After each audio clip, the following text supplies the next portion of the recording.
What do you do when the clock that's ticked through your whole life just stops?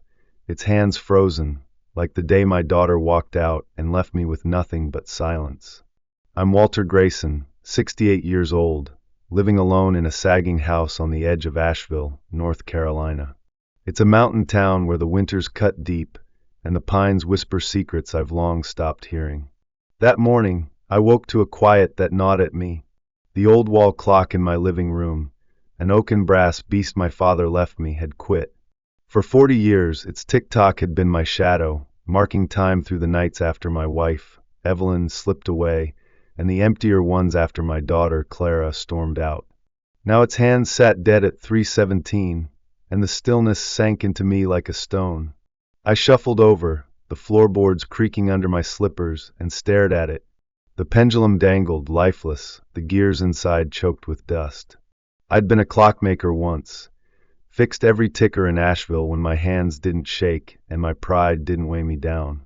I could fix this, I told myself. But as I touched it, a memory hit hard. Clara, 25, her face red with fury, slamming the door 15 years ago. "You're impossible, Dad," she'd shouted, her voice cracking. She'd begged for help, money troubles, a mess of her own making, and I'd turned her away, preaching tough love. That was the last I'd seen of her, and the clock had kept going, oblivious. Now it had stopped, like it knew something I didn't. I grabbed my toolbox from the closet, the hinges groaning like they were mocking me. "Come on, you old mule," I muttered, prying the back panel off. Dust billowed out, stinging my eyes, and I jabbed at the gears with a screwdriver, my knuckles protesting. Then I saw it, a tiny hidden slot behind the works, holding a folded scrap of paper. My heart stuttered as I pulled it free, unfolding it with shaky hands. Clara's handwriting, jagged and rushed, dated a week before she left. "Dad, I'm sorry. I need you. Please don't hate me." The words blurred as tears welled up, and I slumped into the armchair, the paper crumpling in my fist. 15 years, and I'd never known she'd left this behind. Had she hidden it there, waiting for me to care enough to look? The wind rattled the windows, a low howl that matched the ache in my chest. I stared at the clock, its hands mocking me, and something sparked, a stubborn flicker I hadn't felt in years. I couldn't undo the past, but I could fix this clock and maybe somehow find Clara. The silence had ruled me too long. Not today. The day dragged on, cold and bleak, the kind of Asheville winter that clings to your bones. I sat at the kitchen table, the clock's innards strewn across it, gears and springs catching the dim light. Clara's letter lay beside me, its edges soft from my fingers running over it. I kept seeing her as she was, a girl with Evelyn's laugh, trailing me to the workshop, begging me to fix her wind-up toys. She'd been my light, but after Evelyn died, cancer stealing her when Clara was 20, I shut down. I buried myself in clocks, thinking time would fix the hurt. It didn't, and Clara paid the price, drifting away while I built walls of silence. That last fight haunted me.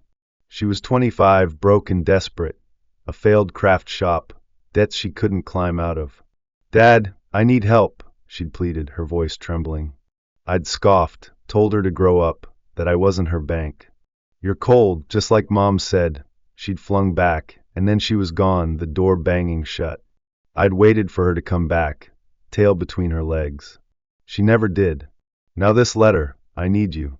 Please don't hate me," proof she'd tried one last time, and I'd been too blind to see. I snatched a pair of pliers, my hands unsteady, and tried to fit a gear back. It slipped, bouncing off the table, and I growled, "Worst clockmaker in the damn county." The laugh that followed was hollow, but it reminded me of Clara giggling at my fumbles. I grabbed the letter again, spotting a faded phone number in the corner, an old 828 code, local but long dead. I hauled out my rotary phone, the cord a tangled mess, and dialed. It rang, then clicked to a voice. "This number's disconnected." My guts sank, but I wasn't done.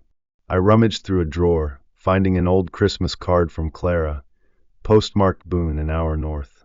I called directory assistance, voice tight. "Any Clara Grayson in Boone?" The operator paused. "Last record's 10 years old. Moved, no forwarding address." The line went dead, and I slammed the receiver down, my breath ragged. She'd been close once, then slipped away again. The wind shrieked outside, rattling the shutters, and I turned back to the clock, hands shaking. I'd lost her to my pride, but I wouldn't lose her to time, not without a fight. Piece by piece, I'd put this thing back together, and maybe it'd lead me to her. She'd needed me once, and damn it, I'd find out if she still did. Night draped Asheville in a heavy shroud, the wind moaning through the pines like a restless spirit. I'd spent hours bent over the clock, my eyes burning, my fingers numb from coaxing gears into place. It was nearly whole, just one stubborn spring left, but my head was elsewhere, tangled in dead-end searches for Clara. I'd called Boone, tracked old addresses, even begged the postmaster for scraps of her trail. Nothing but echoes. I was reaching for that last piece when a knock jolted me, slow, sharp, cutting through the quiet like a warning. My hands froze. Who'd brave this cold?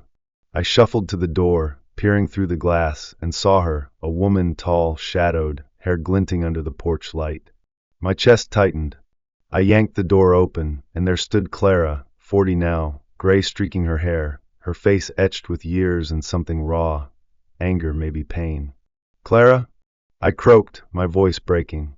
She stepped forward, eyes blazing, and before I could breathe, she snapped, "Don't act surprised, Dad. You drove me away. What did you expect?" Her words hit like a slap, and I flinched, the screwdriver slipping from my hand to clatter on the floor. Then she moved aside, and a boy, 10 maybe, edged out from behind her, bundled in a coat too big, his eyes wide and searching. "Who's this?" I stammered, grasping the doorframe. She crossed her arms, jaw tight. "Ethan. My son. Your grandson." The air rushed out of me, and I stared at him, Clara's nose, my stubborn chin, a piece of us I'd never known. "You kept him from me?" I roared, anger surging over the shock. 15 years, Clara, and you hide a kid, my own blood?"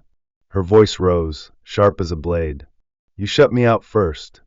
I begged for help, and you threw me to the wolves. I was pregnant when I left, alone, scared, and you didn't deserve to know him."